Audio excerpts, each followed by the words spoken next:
എൻ്റെ main contribution ഉയരെ. അത്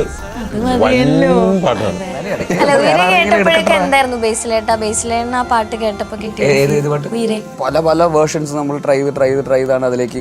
ആ ഉയരയിലെ സ്റ്റാർട്ടിങ്ങിനേക്കാളും എനിക്ക് ഏറ്റവും കൂടുതൽ ആദ്യം തന്നെ തോന്നിയത് ആ പോയിന്റാണ്. യൂട്യൂബില് ഞാൻ ഇടയ്ക്ക് ആ പാട്ടിന്റെ വീഡിയോ സോങ് ഇരുന്ന് കാണും. അത് വൻ മൊമെന്റ് ആണ്. മറ്റേ ഉലകിതിനോടും എന്ന് പറയുമ്പോൾ ആൾക്കാരെ എയറിലാണ്.